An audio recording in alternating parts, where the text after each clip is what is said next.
안녕하셨어요? 지난 시간에 한 시간 잘 이해가 되셨습니까? 이제 우리 두 번째 시간을 시작하려고 합니다. 두 번째 시간은 특별히 성경을 이해하는 데 굉장히 중요하고요. 이 두 번째 시간을 잘만 들으면 성경의 전체를 이해하는 데 굉장히 중요합니다. 그래서 우리는 이것을 가지고 공식이라고 얘기하죠. 산수를 잘 하려면 구구단을 잘 해야 되는 것처럼 여러분들은 이 성경을 배우기 위해서는 이 6가지 공식을 잘 이해하셔야 합니다. 첫째는 변증의 공식이고요. 두 번째로는 원인과 결과를 찾는 공식입니다. 세 번째로는 수단과 목적을 만들어가는 공식이죠. 네 번째로는 비유와 교육을 하는 공식입니다. 다섯 번째로는 종교 개혁을 하는 거고요. 여섯 번째로는 그림자와 본질을 나누는 교육입니다.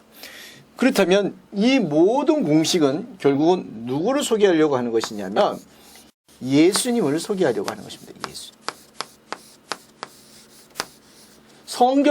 성경이라고 하는 책이 이 본문 공식으로 들어가기 시작하면 나오는 결과물은 예수님이 되어야 된다는 것입니다. 그래서 그 가운데 굉장히 중요한 과목, 이 두 번째 공식을 한번 해보도록 하겠습니다. 성경은 따라해봅시다. 성경은 쉽다. 그렇습니다. 성경은 쉽습니다. 왜 그러냐면 자, 이제 제가 질문을 하나 할 텐데 여러분들이 답을 한번 해보시기 바랍니다. 3 곱하기 x는 21이라는 답을 얻었습니다. 여기서 답이 뭘까요? 21입니다. 자, 그렇다면 x값 구하는 방법은 21 나누기 3 x값 7이 나오겠죠. x값이죠. 이게. 그런데 어떻게 이렇게 쉽게 구할 수 있을까요? 어떻게 가능할까요? 답이 있으니까 가능한 겁니다. 답이 있으니까. 만약에 여러분 생각해 보세요. x값 곱하기 y는 만약에 20이라고 생각해 보면 x값과 y값을 구하는 게 굉장히 어렵겠죠. 왜냐하면 값이 다 틀릴 수 있으니까. 그래서 성경은 항상 쉬운 이유가 있는데요. 그 쉬운 이유가 뭐냐면 이렇게 답을 주고 있다는 것입니다. 답을. 근데 성경은 또 답을 주는데 어려운 답을 주지 않습니다. 성경은 답을 2가지밖에 안 줍니다. 답을. 자, 1번 답은 어떤 답이냐면 네가 무엇을 하면 천국이라는 답을 줍니다. 천국. 또 이것의 좋은 단어는 영생이라는 단어죠. 이것의 긍정적 값들은 뭐 하나님의 아들, 의인이 되고 땅을 기업으로 얻는다. 통칭해서 이렇게 얘기하십니다. 긍정적 값. 긍정적 값이라고 얘기할 수 있습니다. 자, 두 번째 값은 어떤 것이냐면 자, 네가 무엇을 하면 무엇을 얻습니다 라고 얘기하는데 거기에서 지옥이라는 답을 얻습니다. 이거는 사망, 죽음, 벌, 영벌 이런 단어로 우리가 쓸 수 있게 되겠죠. 그러면 이 두 번째 답은 통칭해서 뭐라고 얘기할 수 있냐면 부정적 값이라고 이렇게 보시면 좋을 것 같습니다. 그래서 여러분이 성경을 딱 읽으셨는데 자, 네가 무엇을 해서 하나님의 아들이 돼? 그러면 이게 답입니다. 네가 기업을 얻어? 그럼 이게 답입니다. 네가 무엇을 하면 의인이 돼? 이게 답이지요. 항상 여러분 성경을 본문을 읽어보시다가 이게 무슨 얘기일까? 항상 여러분들이 먼저 답을 찾아보기 시작하면 성경을 이해하는 데 굉장히 쉽습니다. 만약에 여러분이 답을 못 찾는다면 문제 푸는 게 어렵겠지만 성경에서 답을 찾기만 한다면 너무 쉽습니다. 왜 그러냐면 자, 답을 천국이란 답을 얻었습니다.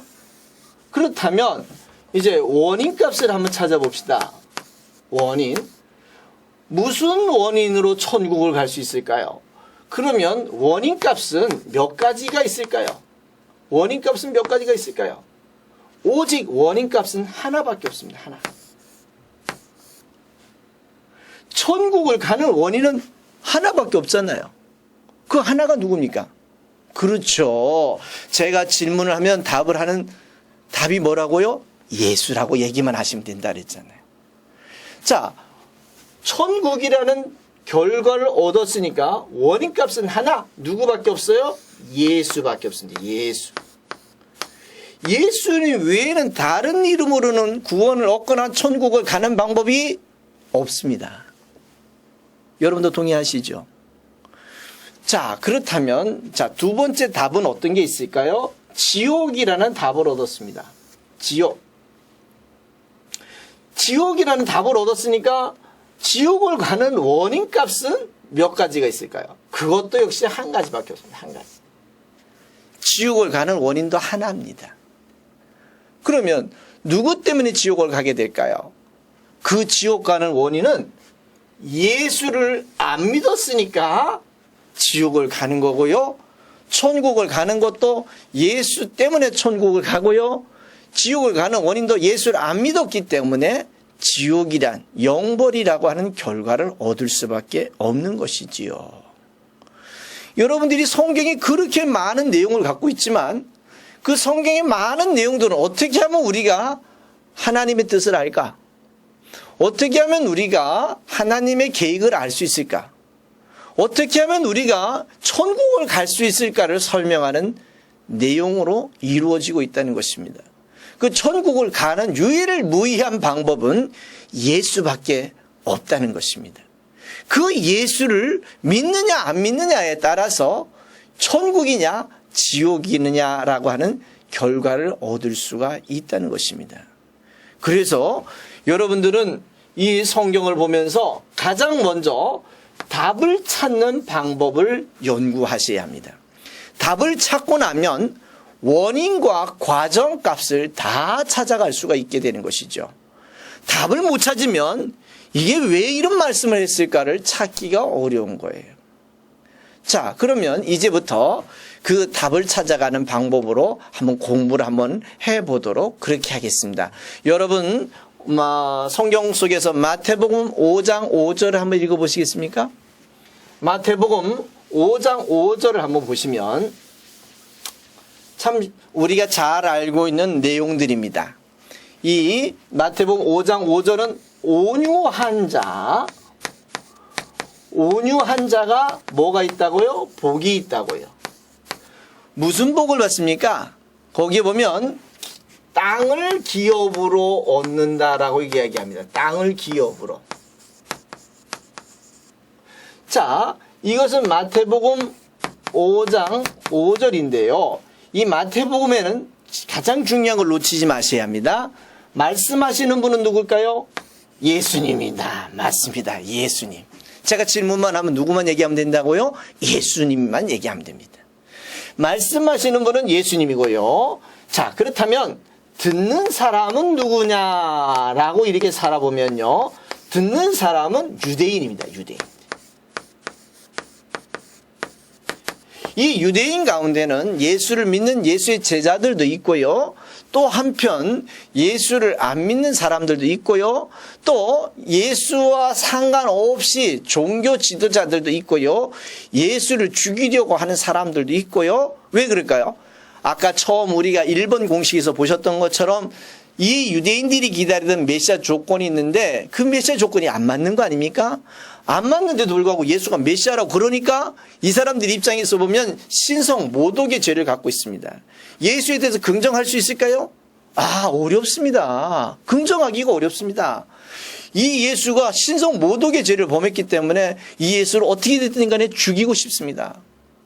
이 예수를 어떻게 됐든 간에 해코지하고 싶어요. 예수를 칭찬하거나 예수를 인정하고 싶지는 않습니다. 참 어려운 일이지요. 그러니까 이 말씀을 듣는 사람들은 유대인인데 유대인은 예수에 대해서 긍정할까요? 부정할까요? 부정합니다. 왜 부정합니까? 이유는 조건이 안 맞기 때문에 부정할 수밖에 없는 겁니다. 조건이 안 맞기 때문에. 그런 사람들에게 오늘 예수가 말씀하십니다. 뭐라고 말씀하시냐면 온유해야 돼야 그래야 너희가 복을 받는다고 이야기합니다. 자, 그렇다면 여기서 이 본문에서 결과를 한번 찾아볼까요? 이 본문에서 결과를 한번 찾아보겠습니다. 자, 우리는 결과를 찾으면 눈에 확 들어올 수 있도록 뭐를 치냐면 세모를 치겠습니다. 이렇게 세모를 이렇게 만들겠습니다. 자, 여기서 말씀하시는 분은 예수님, 듣는 사람은 유대인입니다. 이 유대인들에게 오늘 예수 말씀하십니다. 자, 온유해야 된다. 그래야 너희가 복을 받는다. 무슨 복을 받을 거냐? 땅을 기업으로 받는다라고 이렇게 얘기를 하고 있습니다. 자, 결과값이 뭐예요? 땅을 기업으로 받는 것이 이게 결과죠. 땅을 기업으로 받는 게 결과죠. 땅을 받는다라고 이렇게 얘기하면 굉장히 좋은 의미가 있습니다. 그렇다면 우리가 이 이야기할 때 땅을 얻는다면 우리는 논과 밭을 얻는 줄 아는데 유대인들에게 있어서 야, 땅을 얻어야 라고 이렇게 얘기하면 아하, 옛날 우리 조상 때에 가나안 땅을 얻어본 것처럼 약속된 땅, 천국을 얻는구나 라고 알고 있는 것입니다. 그런데 오늘 말씀하시는 예수님이 뭐라 그러시냐면 야, 너희가 온유해야 된다 그랬습니다. 온유해야 된다. 이거는 과정값이죠. 과정값. 온유해야 된다 그랬습니다. 그런데 자, 여기서 하나 찾아봅시다. 후를 찾아봅시다. 누구에 대해서 온유해야 땅을 얻을까요? 땅을 얻는다는 얘기는 천국을 얻는다는 얘기인데 그러면 이 천국을 얻는다는 결과를 좋은 결과를 얻는다는 거 아닙니까? 그렇다면 이 좋은 결과, 긍정값을 얻으려면 원인값은 누구에 대해서 온유해야 될까요? 누구에 대해서 온유해야 긍정값 천국을 얻을 수 있을까요? 우리는 안타깝게도 이 본문을 말씀하시는 예수님도 빼고 말씀을 듣는 유대인도 빼고 여기에 다 내가 들어가 있어요. 내가 주인공이 되어버렸어요. 말씀을 들을 때 상당히 주관적으로 우리는 말씀을 듣고 있다는 것입니다. 말씀을 들을 때 우리는 객관적으로 말씀을 들어야 된다는 것이에요. 말씀하시는 분과 말을 듣는 사람들을 이해하고 들어야 된다는 거예요. 그러나 우리는 안타깝게도 이 말씀을 들을 때 주관적으로 듣습니다. 이 말씀을 지금도 나한테 해주시는 줄 알고 있다는 거예요. 지금도 이 말씀을 내가 듣고 있는 줄 알고 있다는 거예요. 얼마나 안타깝습니까? 얼마나 안타까운 일일까요? 그래서 우리는 어떻게 이야기합니까? 우리끼리 이야기합니다. 야, 온유해야 돼? 혹시 온유하지 못하거나 또 성격이 좀 급한 사람들을 보면 이것은 성령이 없는 사람처럼 매도되거나 몰려가는 경우가 비일비재하다는 것입니다. 우리 예수 믿는 사람들은 온유해야 되는 건 맞습니다. 당연하지요. 그러나 오늘 성경에서 이야기하는 온유라는 것은 누구에 대해서 온유해야 내가 천국을 갈까요? 혹시 우리가 사람들 간의 관계 속에서 온유하지 못하다면 여기에 결과값은 부정적 값이 될 수밖에 없습니다. 온유해야 땅을 얻는다 그랬습니다. 그렇다면 온유하지 않으면 땅을 못 얻습니다. 그러면 어떡하란 말입니까? 온유하지 않으면 천국 못 갑니까? 우리가 성경을 보는 관점이 여기서부터 성립되기 시작하는 것입니다. 오늘 본문에 자 다시 한번 정리해보면 결과를 먼저 찾아야 됩니다. 본문을 읽으시면 결과 땅을 기업으로 얻는다는 결과를 얻었습니다. 땅을 기업으로 얻는다. 그렇다면 여기서 땅을 기업으로 얻는다는 얘기는 긍정적 값입니다. 결국은 천국을 갖는다는 얘기입니다. 그렇다면 어떻게 해야 땅을 얻을까요? 천국을 어떻게 얻을까요? 예수를 믿는 일 외에 다른 일이 있을까요? 우리가 착하기만 하다고 해서 천국 갑니까? 도덕적으로 완벽하다 해서 천국을 갈 수 있습니까? 절대 그럴 수가 없는 것입니다. 그렇다면 오늘 온유해야 된다는 것을 우리는 윤리적이거나 또 문자적으로 해석해서는 안 된다는 것입니다. 이 부분을 여기서 벗어나서 오늘 결과가 땅을 얻는다고 했으니까 천국을 간다고 했으니까 원인값은 하나밖에 없습니다. 누구밖에 없을까요? 누구밖에 없습니까? 그렇죠. 예수밖에 없습니다. 그렇다면 오늘 예수님은 이 유대인들을 보고 이야기합니다. 야, 유대인들아, 너희들 온유해야 돼. 누굴 받아줘야 된다는 얘기일까요? 누구에 대해서 온유해야 될까요? 누구에 대해서 온유해야 하나님이 약속한 천국을 얻을 수 있을까요? 그렇습니다. 예수님에 대해서 온유하란 얘기입니다. 온유가 여러분과 나와 관계의 온유가 아니라 더 중요한 온유는 예수가 메시아로 오셨으니까 예수를 메시아로 인정하고 그 예수를 메시아로 받아들이는 것이 이게 진정한 온유라는 거예요. 이게 진정한 온유. 그렇게 했을 때 땅을 기업으로 얻고 천국을 얻을 수 있는 줄 여러분 기억하시기 바랍니다. 우리 사람과의 관계의 온유는요, 당연한 것입니다. 예수 믿지 않는 사람들도 온유한 사람 많습니다. 하물며 예수 믿는 사람이라면 더 온유해야 되겠지요. 왜? 그 사람에게 예수를 전하기 위해서는 우리가 너무 고집불통이거나 너무 우리가 자기 주장을 하기 시작한다면 안타깝게도 우리는 많은 걸 잃어버릴 수밖에 없다는 것입니다. 자, 이제 여러분들 두 번째 본문을 한번 살펴보시겠습니다. 여러분이 너무나도 잘 알고 있는 본문인데요. 마태복음 5장 8절의 말씀을 한번 보겠습니다. 마태복음 5장 8절을 한번 찾아보시기 바랍니다. 5장 8절은 여러분들이 잘 아는 내용들인데요. 5장 8절은 자, 거기 내용들은 뭐냐면 화평케 하는 자는 복이 있는데 무슨 복이 있냐면 그는 하나님의 아들이라는 복을 받습니다. 아들이라 일컬음을 받겠다는 복을 받는다. 이렇게 얘기를 했습니다. 자, 여기서 이제 결과를 한번 찾아보겠습니다. 어떤 게 결과일까요? 그래요. 하나님의 아들이 된다는 것이 결과죠. 하나님의 아들이 된다는 결과죠. 뭘 해야? 과정값을 봅시다. 어떻게 해야? 화평케 해야 하나님의 아들이 된다고 이렇게 얘기했습니다. 화평케 해야 하나님의 아들이 된다고요. 그럼 한번 생각해 봅시다. 여기서 화평해야 하나님의 아들이 된다면 말씀하시는 분은 예수님이고 듣는 사람은 유대인인데 누구와 화평해야 여기서 후가 나오겠죠? 후. 누구와 화평해야 하나님의 아들이 될까요? 누구와 화평해야 하나님의 아들이 될까요? 오늘 말씀하시는 예수님은 유대인들 보고 이렇게 얘기했습니다. 야, 화평해? 그래야 하나님의 아들이 돼 라고 이렇게 얘기하는데 누구와 화평해야 될까요? 누구와 화평해야 될까요? 그것은 오늘 말씀하시는 예수와 화평해야 된다는 것입니다. 예수와. 그럼 예수와 화평하다는 얘기는 뭐냐면 예수를 메시아로 인정해주고 우리를 구원하실 분이라는 걸 인정해 줄 때 이게 진정한 화평이라는 것입니다. 이런 것을 진정한 화평이다. 화평의 의미를 가지게 되는 것입니다. 그러나 우리는 어떻게 얘기합니까? 보통 사람들은 야, 너하고 나하고 화평해 하나님의 아들이 된다고. 그러면 자, 문제가 생기죠. 혹시 너하고 나하고 화평하지 않으면 하나님의 아들이 안 됩니까? 만약에 너와 나와 화평하다면 누구 없이도 하나님의 아들이 되는 줄 아십니까? 예수 없이도 하나님의 아들이 된다면 이 심각한 문제가 될 수 있다는 것입니다.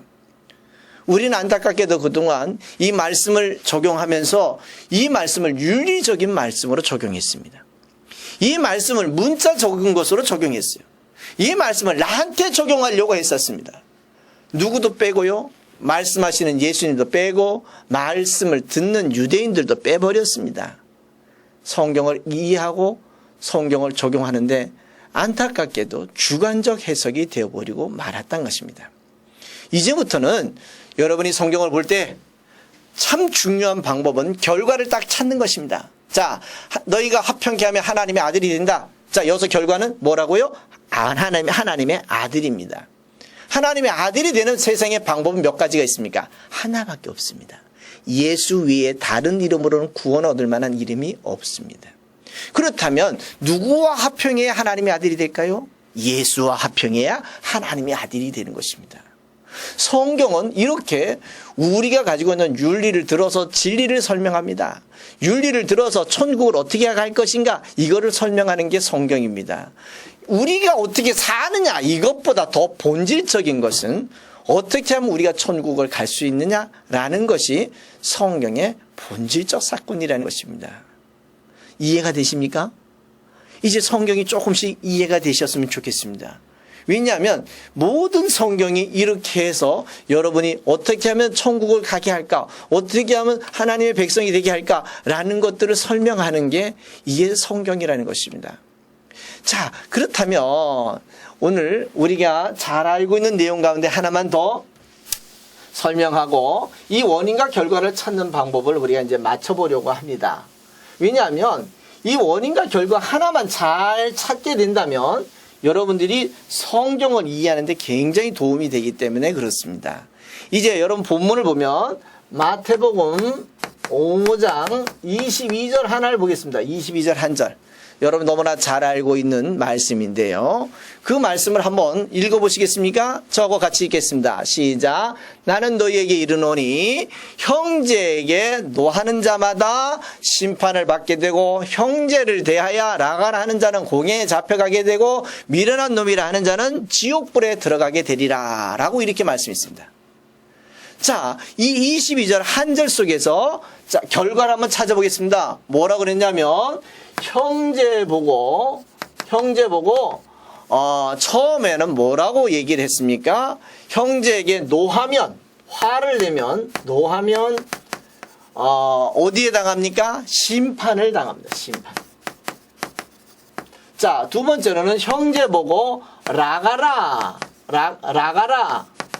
이게 뭐예요? 바보야. 라가라고 하게 되면 어떻게 되고요? 공회에 잡히게 되고요. 형제 보고 미련하다 라고 하면 어디에 간다고 얘기 안 합니까? 지옥불에 간다라고 이렇게 얘기합니다. 자, 생각해 보십시다. 참 이 본문에서 벗어날 수 있는 사람이 과연 몇이나 있을까요? 자, 여기서 말씀하시는 분은 누구냐면 예수님입니다. 듣는 사람은 누구입니까? 유대인입니다. 유대인들이 듣습니다. 유대인들은 예수에 대해서 긍정할까요? 부정할까요? 부정합니다. 왜 부정할까요? 예수가 조건이 안 맞는데도 불구하고 메시아라고 그러기 때문에 부정하고 있습니다. 자, 그러면 여기서 이 본문에서 결과를 한번 찾아보겠습니다. 이 본문에서 결과는 3개가 있습니다. 자, 처음에는 뭐냐면 형제에게 노하면 심판이라는 결과를 얻습니다. 심판. 두 번째, 형제 보고 라가라 그러면 뭘 얻습니까? 공회에 잡히게 됩니다. 세 번째, 형제 보고 미련하다고만 해도 어디 갑니까? 지옥이라는 결과를 얻습니다. 자, 이제 보이십니까? 얼마나 성경이 쉬운지 한번 보세요. 결과가 보면 심판이나 공회나 지옥이라는 결과는 부정적 결과입니다. 그러면 심판이나 공회나 지옥을 가는 원인값은 몇 가지가 있을까요? 지옥을 가는 원인값은 하나밖에 없습니다. 누구를 안 믿어서요? 그렇죠. 예수를 안 믿어서 지옥에 가는 것입니다. 그러니까 지옥이라는 결과를 얻었으니까 원인값은 예수밖에 없습니다. 그런데 우리는 지금까지 이걸 어떻게 얘기했냐면 형제 보고 화내면 심판이라 했어요. 우리 믿는 자들끼리도 어떻게 되면 서로 문제가 생길 수 있고 서로 화를 낼 수도 있지 않겠어요? 서로 의견이 맞지 않으면 서로 소리를 지를 수도 있지 않겠어요? 뭐 그렇게 하라는 얘기는 아니고요. 의견이 맞지 않아서 서로 대화를 하다 보면 소리가 높아질 수도 있지만 어때요? 오늘 본문에 보면 화만 내도 노하기만 해도 바보라고만 얘기해도 또 어떻게 하냐면 미련하다고만 얘기해도 지옥에 가버립니다. 지옥에. 이 본문에서 여러분 자유로울 수 있는 사람이 몇이나 있을까요? 만약에 전라도 쪽에 가가지고 제가 강의할 때 한번 어떤 얘기를 하냐면 이렇게 욕을 합니다. 썩을 놈이라고. 맞습니다. 그 말은 우리가 썩죠. 근데 또 그런 얘기를 들으니까 섬찟합디다. 근데 옛날에 어릴 때 보면 우리 부모들이 아이들이 공부를 못하면 뭐라고 얘기합니까? 돌대가리라고 얘기합니다. 아, 그런 얘기 우리가 안 들어보셨어요? 다행입니다. 근데 우리는 우리 일상에서 보면 그런 얘기들을 많이 듣고 살아왔습니다. 자, 그렇다면 보세요. 본문에 보면 미련하다고만 해도 지옥에 간다 그랬는데 과연 우리는 그렇게 얘기하고 천국 갈 수 있는 사람이 몇이나 있을까요? 또 여러분 혹시라도 운전하시죠? 운전하시다가 보면 어떤 사람이 여러분을 차를 탁 들어올 때 어떻게 해버려요? 갑자기 나도 모르게 욕을 해버리는 경우도 혹시 있습니까? 갑자기 이 차가 끼어드는 바람에 자기도 모르게 확 욕을 해버리는 경우가 있잖아요. 가끔 가다가 사람을 가지고 짐승의 새끼로 만드는 경우가 있지 않겠어요? 그래서 우리는 소라는 새끼를 얘기하기도 하잖아요. 생각해 보세요. 사람을 가지고 짐승의 자녀로 만들어요? 짐승의 새끼로 만들어요? 여러분 이게 이해가 되십니까? 그러면 혹시라도 그렇게 하면 천국 갈까요? 지옥 갈까요? 여러분 문자적으로 본다면 우리는 안타깝게도 천국 갈 사람이 없습니다. 왜요? 형제 보고 미련하다고만 해도 지옥 간다 그랬는데, 아니 형제 보고 짐승의 새끼를 만들었는데 어떻게 그 사람이 천국 갈 자신이 있겠어요? 천국 가려고 어떻게 생각이나 했겠어요? 이유는 뭘까요? 성경을 문자적으로 보았기 때문에 그렇습니다.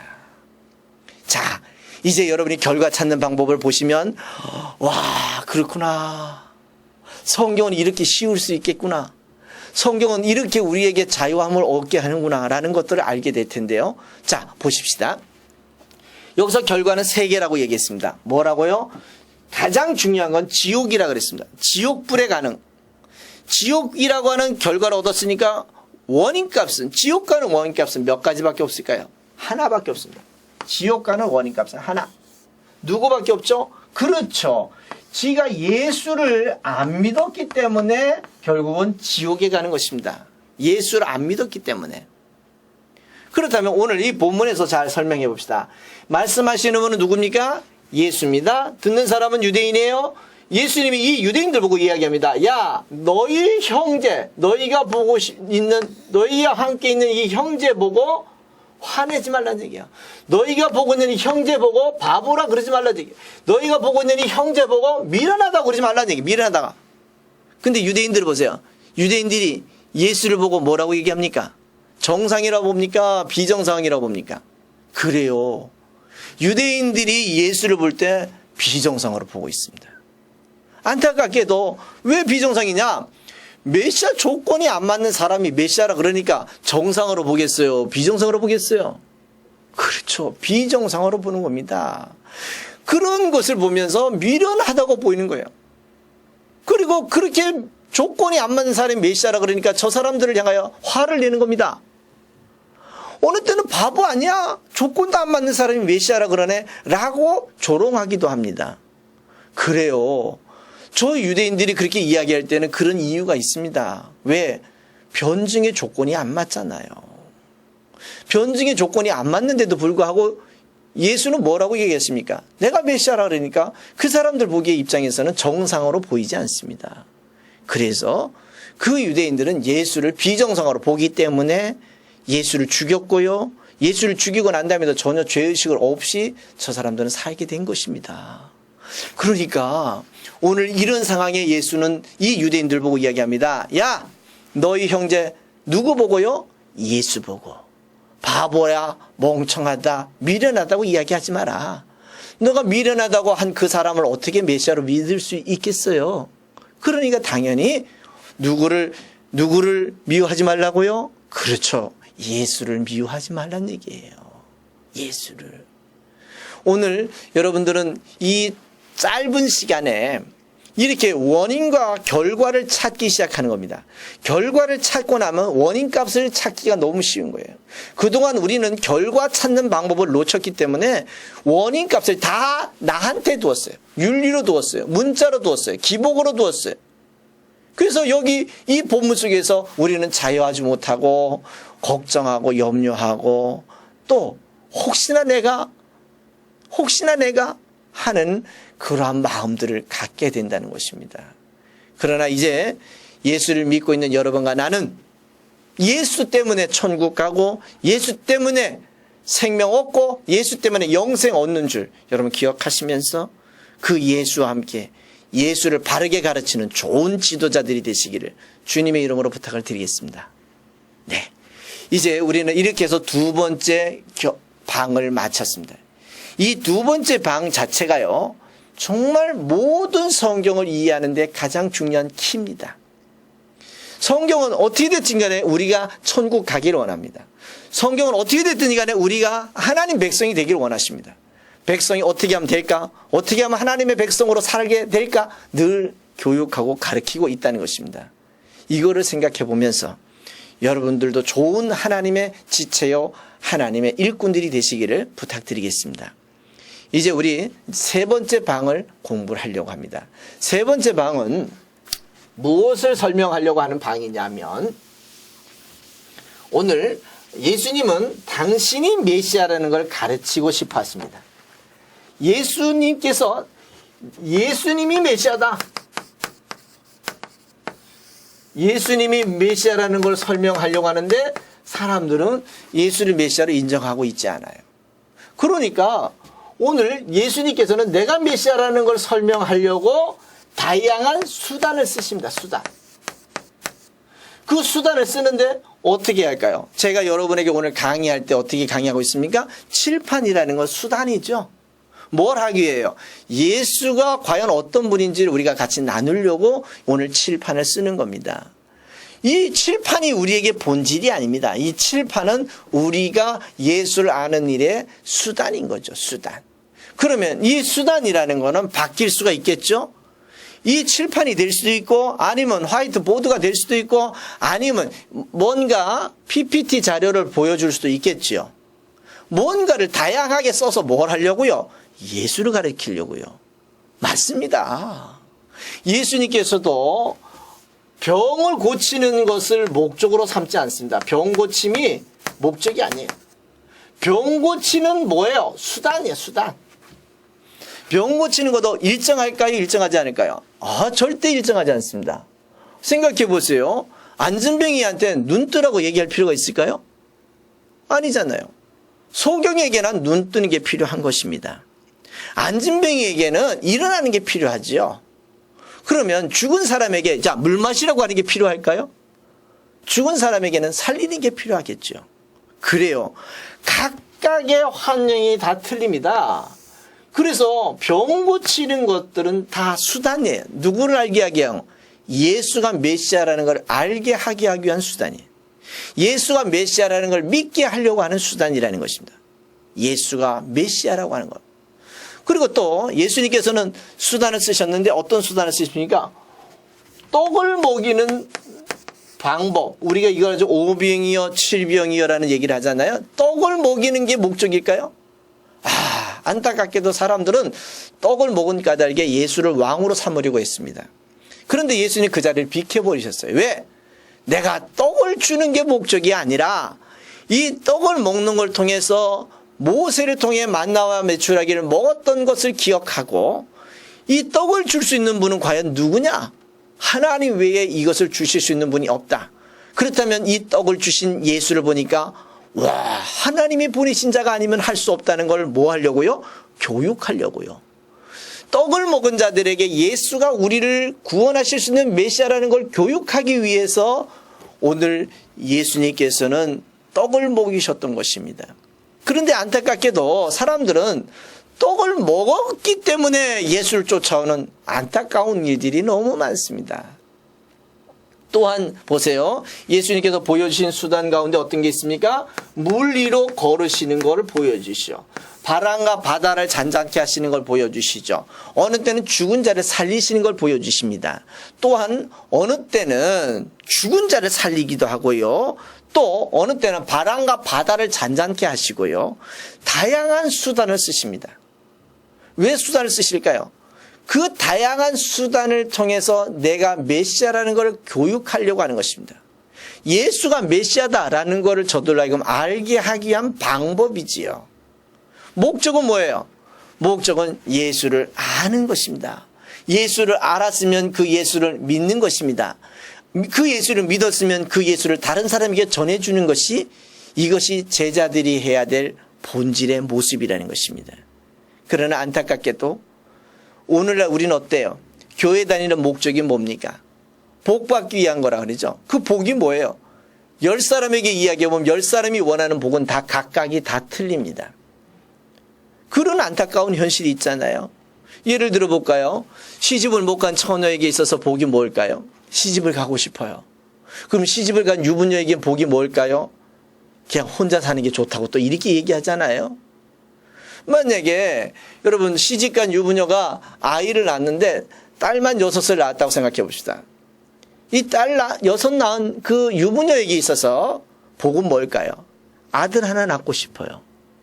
그럼 아들을 갖고 있으면 다 복이 있을까요? 우리가 이야기하고 우리가 지향하는 복이라는 거는요, 다 주관적입니다. 돈이 많으면 복이 있을까요? 그럼 돈 많은 사람한테 가서 이야기해 봅시다. 돈 많으니까 복이 있냐고 물어봅시다. 돈 때문에 자식이 싸우고 돈 때문에 불미스러운 일이 일어나는 걸 보면서 뭐라고 얘기하는 줄 아시죠? 돈이 왼수라고 얘기하는 거 혹시 들어보셨어요? 그런 일들이 비일비재합니다. 그래서 성경에서 예수님께서 보여주신 다양한 수단은 예수가 메시아다, 예수를 통해서 구원 얻을 수 있다는 것을 가르치려는 게 뭐예요? 그것이 목적이에요. 그것이. 그렇다면 이 수단을 보여주신 목적은 누구를 믿게 한 거예요? 예수를 믿게 하기. 예수를 믿게 하는 거예요.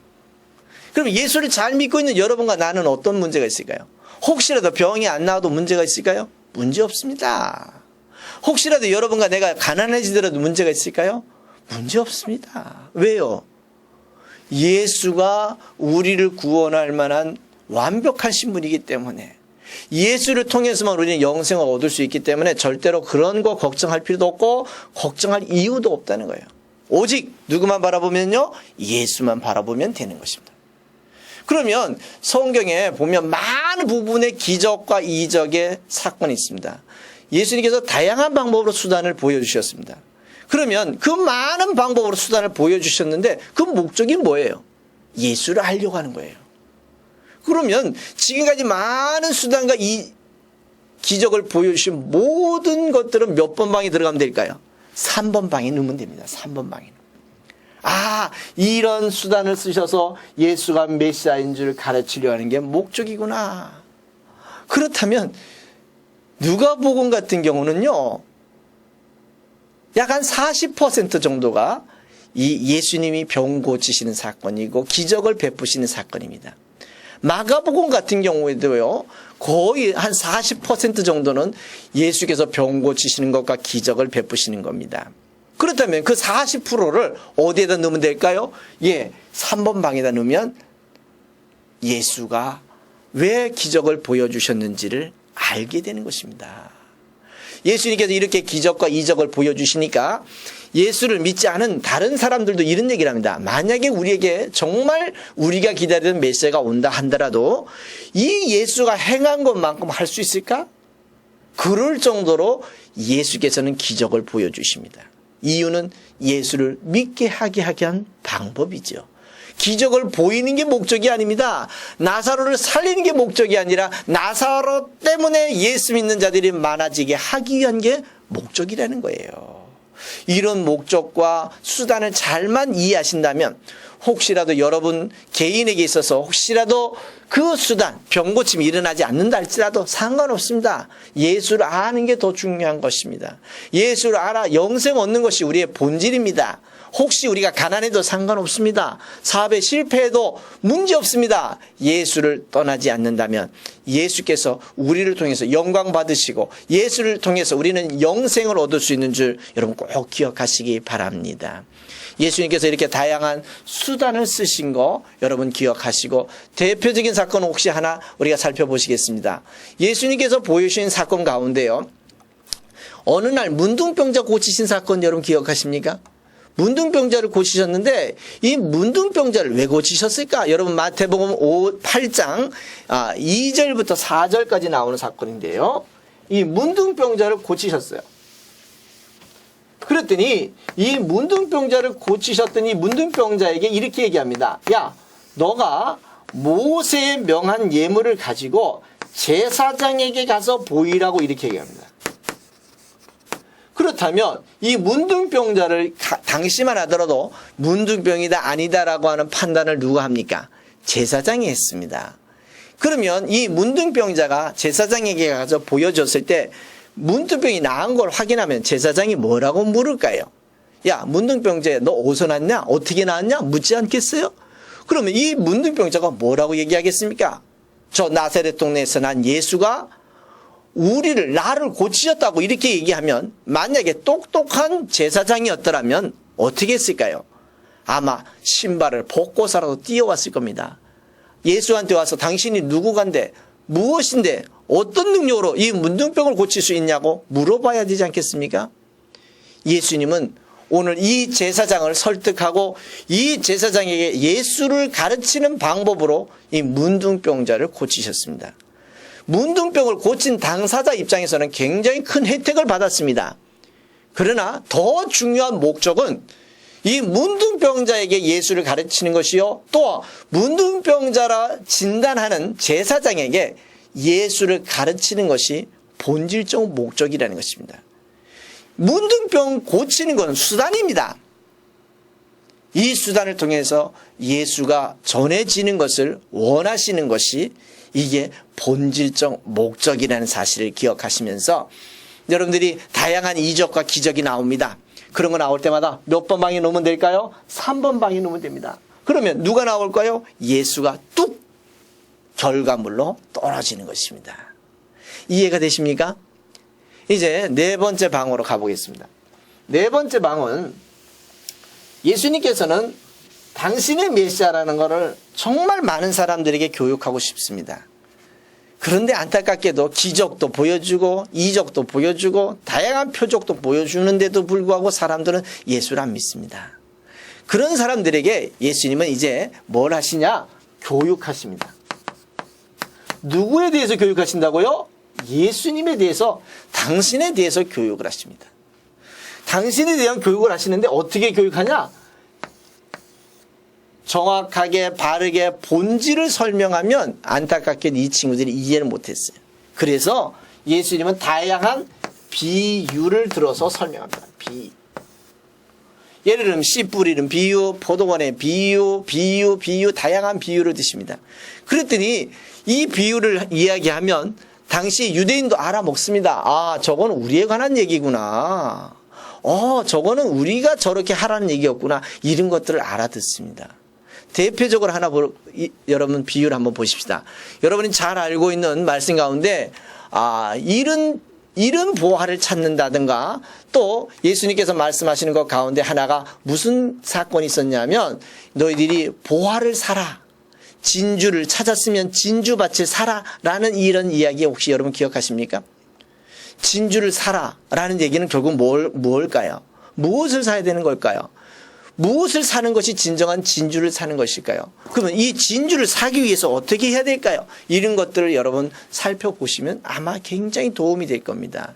자, 여기에서 진주 장사가 보화를 발견했거나 진주 장사가 진주를 발견하면 어떻게 하라고요? 이 진주를 사라고 얘기합니다. 사라. 근데 살려면 뭐가 필요하냐? 너가 이전에 갖고 있던 이전 것들을 어떻게 하고요? 다 팔고 진주를 사야 된다고 얘기합니다. 진주를 사라니. 그럼 이 진주를 사라는 얘기는 누구를 사라는 얘기일까요? 누구를 만나야 될까요? 누구를 영접해야 될까요? 누구를 알아야 될까요? 그렇습니다. 예수를 아는 것입니다. 예수를 사는 것입니다. 자기의 전 재산을 팔아서라도 예수를 사는 겁니다. 자기의 전부의 지식을 팔아서도 예수를 사는 것입니다. 자기가 지금까지 알고 있었던 모든 경험을 다 팔아서라도 예수를 사야 되는 것입니다. 이것이 비유의 목적인 것입니다. 이 비유를 통해서 예수를 만나야 된다는 사실을 설명하고 있는 것입니다. 우리가 여러분 본문을 잘 아는 것 가운데 하나가 어떤 본문이 있었냐면, 혹시라도 이런 본문을 혹시 여러분 보실 수 있을 겁니다. 한 사람이 더러워지는 것은 입으로 들어가는 것이 사람을 더럽게 하는 게 아니라 입에서 나오는 것이 사람을 더럽게 한다. 이렇게 말씀하고 있는 걸 볼 수 있습니다. 그건 무슨 말씀이냐면, 더러워진다라는 건 뭘까요? 더럽다, 깨끗하다라는 것 자체는 성경에서 의미하는 내용들은 이런 겁니다. 더럽다는 얘기는 예수를 안 믿는다는 것이고, 깨끗하다는 것은 예수를 믿는 사람을 가지고 깨끗하다라고 이렇게 얘기를 합니다. 의인과 악인도 역시 마찬가지로, 의인이라 하면 예수를 믿는 사람은 의인이라 그러고요, 예수 안 믿는 사람을 악인이라고 이렇게 얘기를 합니다. 그러면 착하다 안 착하다는 것도 뭡니까? 선한 사람이라는 것 자체는 예수를 믿으면 예수가 보시기에 그를 선한 사람이요 악한 사람이란, 예수가 메시아로 왔는데도 예수를 메시아로 믿지 않는 사람을 예수가 보시기에는 악한 사람이라는 것입니다.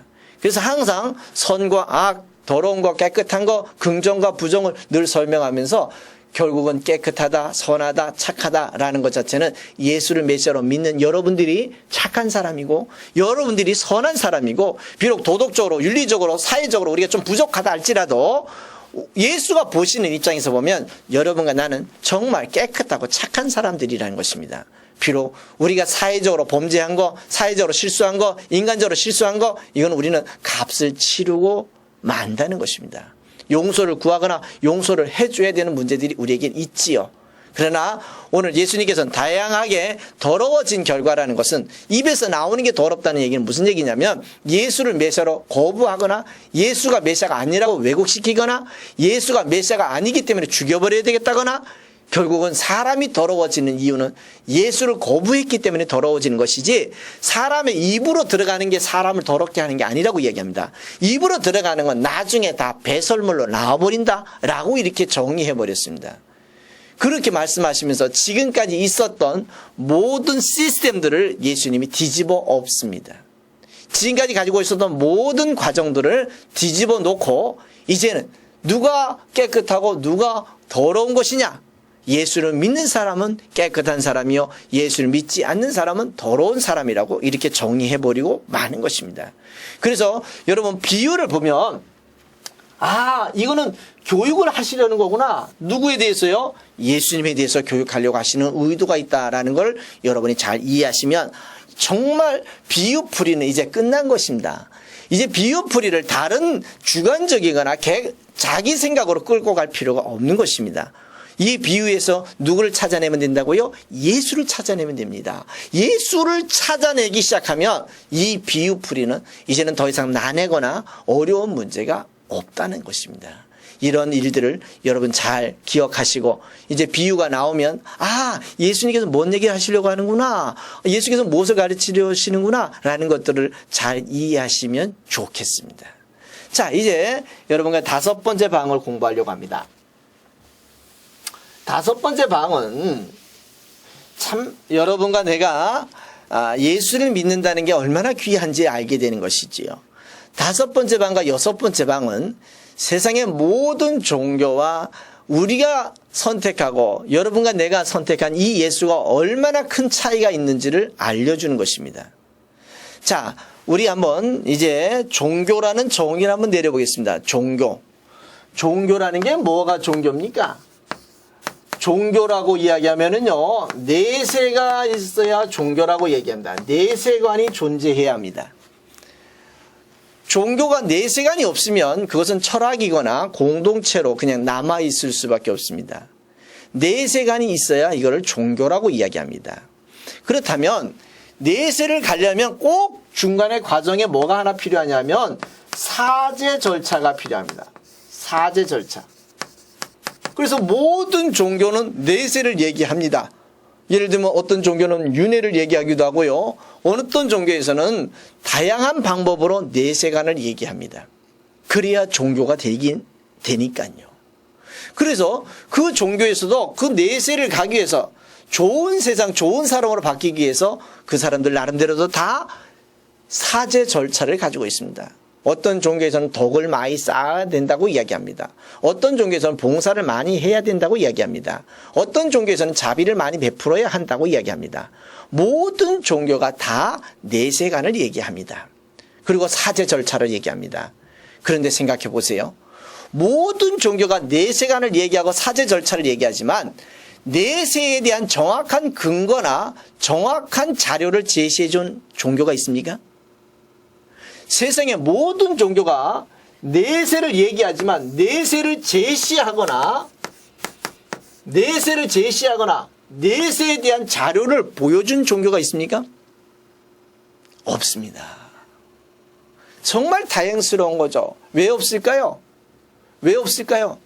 이유는 없어서 못 보여주기 때문에 없습니다. 그러면 이 사람들은 그걸 어떻게 유지할까요? 그냥 이렇게 얘기합니다. 있을 거야. 그냥 믿어봐. 나중에 있다니까. 마지막 이렇게 얘기합니다. 네가 죽어서 있는 줄 나한테 좀 가르쳐줘 라고 이렇게 얘기를 합니다. 왜? 그래야 종교가 되니까요. 만약에 그런 내세관이 없으면 이때부터는 종교라고 얘기하지 않습니다. 뭐라고 얘기하냐면 철학이라고 얘기합니다. 자, 그렇다면 여러분과 내가 믿고 있는 예수는 어떻습니까? 여러분과 내가 믿고 있는 예수는 이 내세에 대한 정확한 자료를 제시해 놓으셨습니다. 여러분과 내가 믿고 있는 예수는 확실한 자료를 제시해 놓으셨습니다. 어떻게 해요? 당신이 죽음이라는 걸 보여주시고 당신이 죽음 이후에 또 다른 대안이 있다는 걸 보여주시면서 완벽하고 확실한 자료를 제공해 주고 있다는 것입니다. 그래서 여러분과 내가 선택하는 이 예수, 우리를 선택해 주신 그 예수, 세상의 어떤 종교보다 완벽하게 제시되고 이길 수 있는 그 종교가 예수라는 것입니다. 왜? 죽음 이유를, 내세관을 확실하게 제시해 줄 수 있기 때문에 그렇습니다. 만약에 다른 종교가 우리에게 와서 자, 우리도 내세관을 제시해 줄 수 있다라고 얘기할 수 있으면 좋습니다. 그렇다면 그것이 어떤 것이 내세관이 확실한지를 검증해 볼 필요가 있겠지요. 그러나 다행스럽게도 지금까지 어떤 종교에서도 이 내세관을 제시해 준 종교가 없습니다. 지금 이제 어떤 종교 지도자도 죽음 이유에 대한 것을 보여준 적이 없습니다. 여러분과 내가 믿고 있는 예수만큼 이 죽음 이유에 대한 걸 완벽하게 보여주신 분입니다. 완벽하게, 확실하게, 정확하게. 그래서 예수라는 것입니다. 예수를 통해서 뭔가 내가 얻어졌기 때문에 예수를 믿는 것이 아니라 이 예수만이 죽음 이유에 대한 것들을 완벽하게 제시해 놓을 수 있었기 때문에 그 예수가 우리의 구원자요 확실한 분이라는 사실을 여러분 꼭 기억하시기 바랍니다. 그렇다면 이 예수가 오시기 전에는 그러면 내세를 가는 방법이 있었을까요? 예, 있었습니다. 어떻게요? 자, 예수가 오시기 전에 이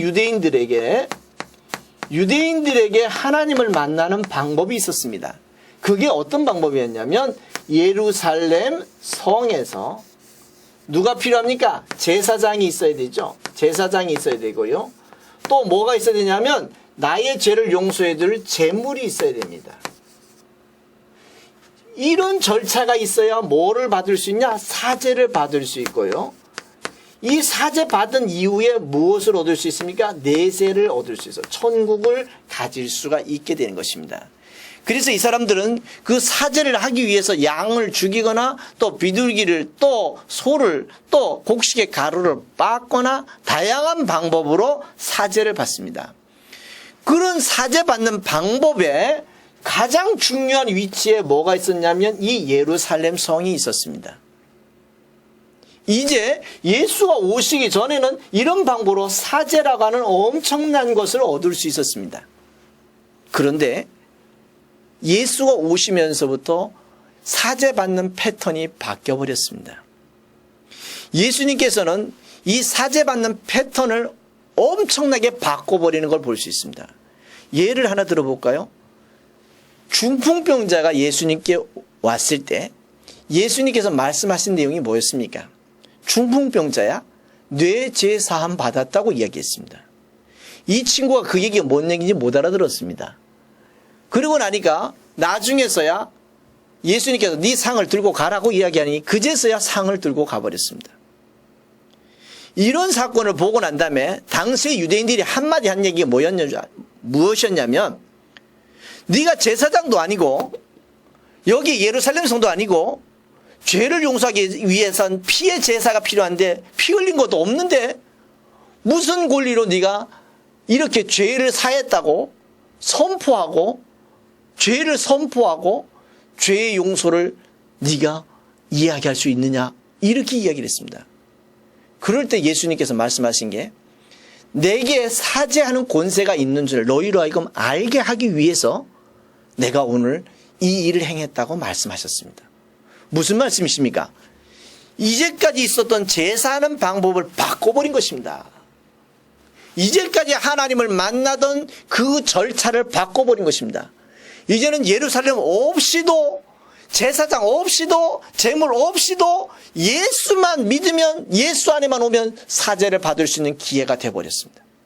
충격적인 일입니다. 놀라운 일입니다. 또 이런 일만 있었던 것은 아니죠. 예수님께서 예루살렘 성에 가셨을 때 어떤 일이 있었습니까? 예루살렘 성 안에 비둘기 파는 사람들과 돈 바꾸는 사람들과 또 양을 파는 사람들이 있었습니다.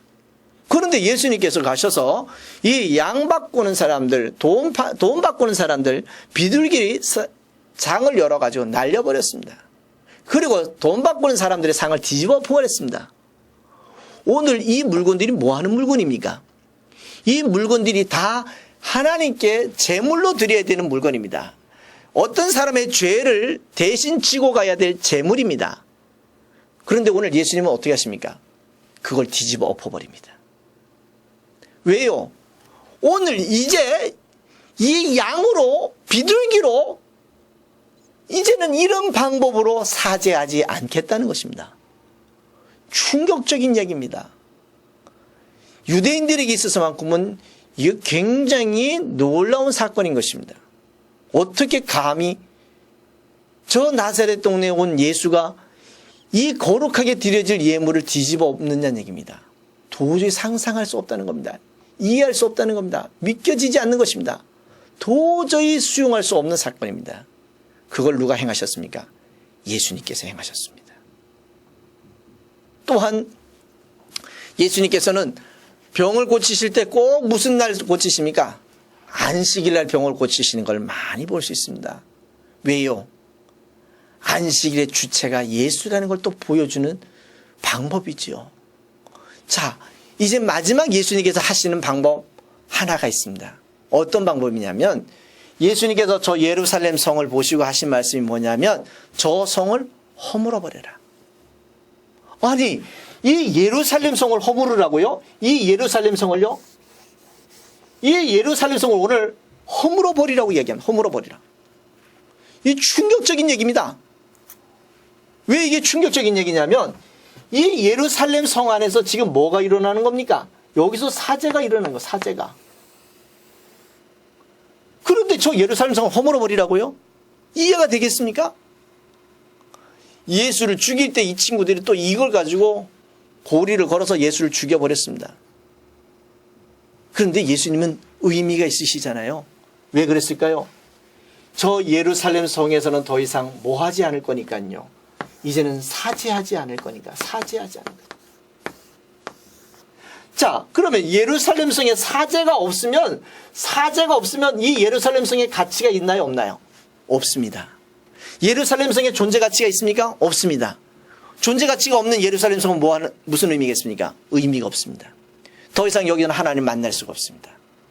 하나님을 만날 수 없는 이 예루살렘 성은 이제는 뭐 하는 겁니까? 끝이죠. 끝. 그걸 가지고 우리는 다른 말로 이렇게 얘기합니다. 종말이라고 얘기합니다. 종말.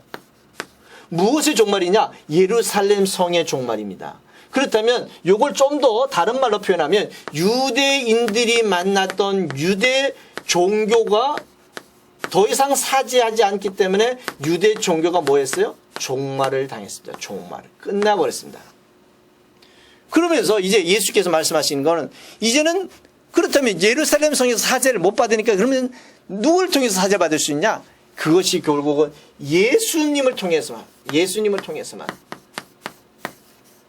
이제 사죄를 받을 수 있고 내가 길이요 진리요 생명이니 나를 말미암창은 아버지께로 올 자가 없다고 말씀하시면서 저 예루살렘 성을 허물어라.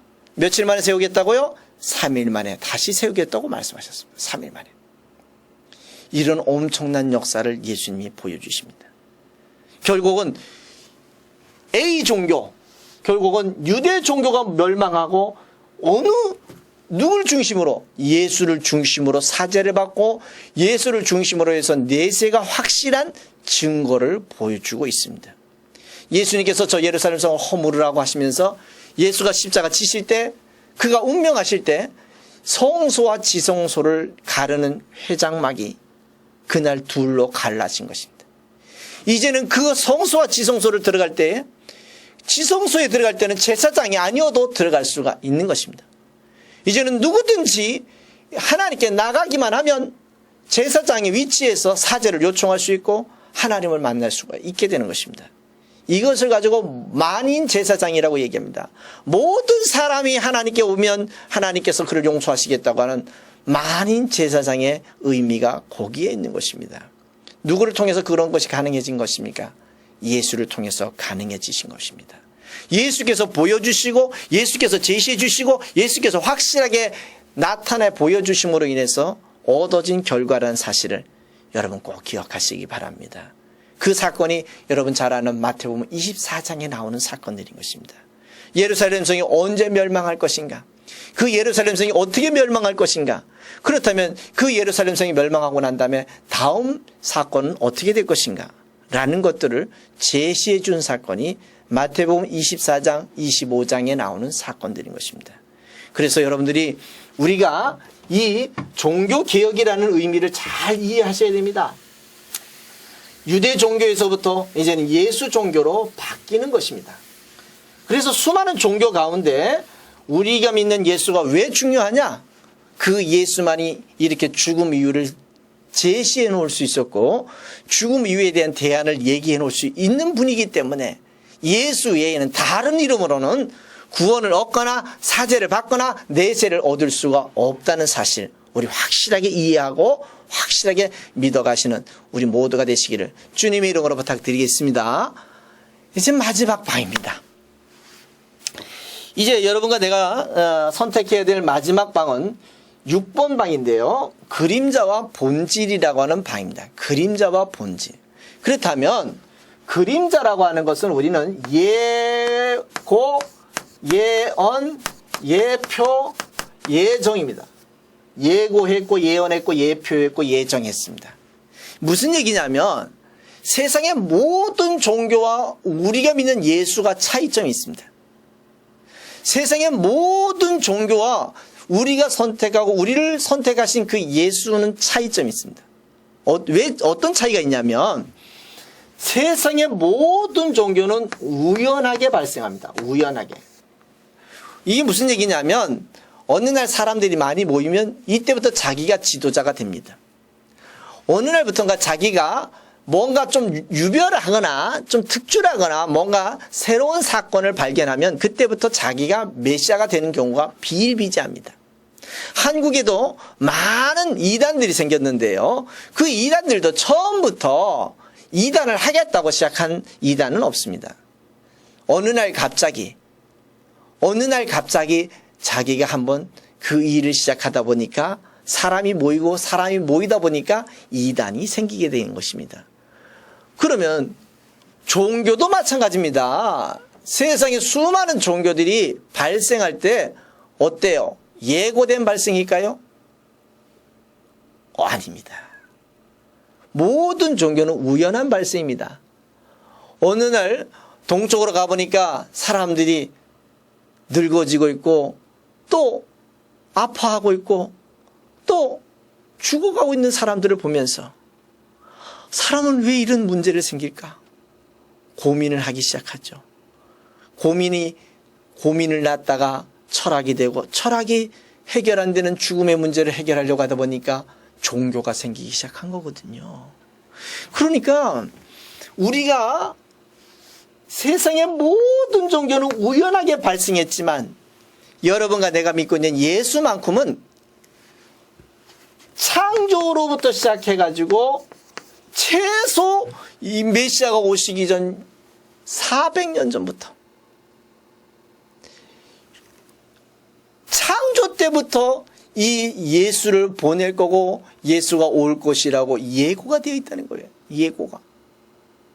세상의 모든 종교는 우연하게 발생했지만 어느 날 갑자기 발생했지만 예수만큼은 필연의 발생이라는 겁니다.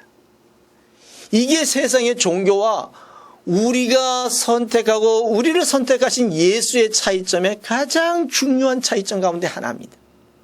비교 종교학을 해보시면 과연 내가 어떤 종교를 선택할 것인가 할 텐데 그 어떤 종교를 선택할 것인가의 가장 중요한 키는 오늘 6번 방에도 있습니다. 그 6번 방의 이야기가 뭐냐면 모든 종교는 우연하게 발생했지만 예수만큼은 필연적으로 무슨 얘기냐면 오시기 전에 예고되어 있다는 겁니다. 예고. 오시기 전에 예언이 되어 있다는 겁니다. 오시기 전에 예표되어 있다는 겁니다. 오시기 전에 예정하셨다는 겁니다. 그래서 우리는 이걸 가지고 포예라고 얘기합니다. 포예. 그런데 오늘날 우리는 이 예고, 예언, 예정, 예표를 다 어떻게 두냐면 자기를 예고하셨다는 거예요. 자기가 예정되었고 자기를 어떻게 예언하셨다고 늘 주관적으로 흘러가는 경우가 비일비재합니다. 이제는 성경에서 이렇게 예고하고 또 예언하고 예표하고 예정했었던 모든 예언의 중심은 무엇을 예고하셨을까요? 누굴 예고하셨을까요? 그렇습니다. 예수에 대한 것을 예고했습니다. 예수가 어떻게 오실 거고 어떻게 사역하실 거고 어떻게 죽으실 거고 어떻게 이루실 것이고 이런 것들을 충분히 설명한 내용들이 이게 성경이라는 겁니다. 우연하게 발생한 것이 아니라는 것입니다. 이것이 어느 날 갑자기 발생한 것이 아니라는 것입니다. 이 예수는 창조 때부터 이미 예고되고 준비되신 분이라는 사실을 우리는 꼭 기억하셔야 합니다. 이 엄청난 일이 우리에게 주어지고 있다는 것입니다.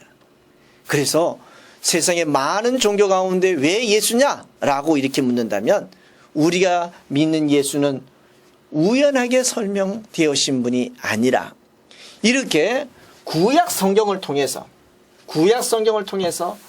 이렇게 예고되고 예언되신 분이라는 사실입니다. 그렇다면 그림자는 뭐냐? 이 그림자는 결국 구약에서 설명하고 있는 것이죠. 구약이란 약속이죠? 무슨 약속입니까? 옛 약속입니다. 옛 약속. 무엇에 관한 약속일까요? 오실 메시아에 관한 약속입니다. 그러니까 여러분들이 구약을 볼 때마다 아하! 이 구약은 오실 메시아를 찾아내는 것이 구약을 이해하는 좋은 방법입니다. 그러나 오늘날 우리는 구약을 어떻게 봅니까? 사건으로 봅니다. 우리는 그 사건에 얽매여 가지고요. 다윗이 골리앗을 무너뜨렸다거나 또 모세가 손을 드니까 전쟁을 이겼다거나 그것의 본질적 의미를 찾기보다는 우리는 사건에 얽매여 가는 경우가 너무 많습니다. 이제 우리는 구약을 이해할 때 어떻게 봐야 됩니까? 그 구약을 통해서 오실 메시아를 찾아본다면 오실 메시아를 찾아간다면 여러분과 나는 엄청난 하나님의 약속을 발견할 수 있을 것입니다. 이런 약속을 발견하셔서 여러분 모두가 이 예수 안에서 예수로 말미암아 예수와 함께 늘 행복하고 승리하시는 귀한 인생들 되시기를 부탁드리겠습니다. 지금까지 귀한 강의 들어주셔서 감사하고요. 저는 국제강의 설교연구원 박형철 원장이었습니다. 감사합니다.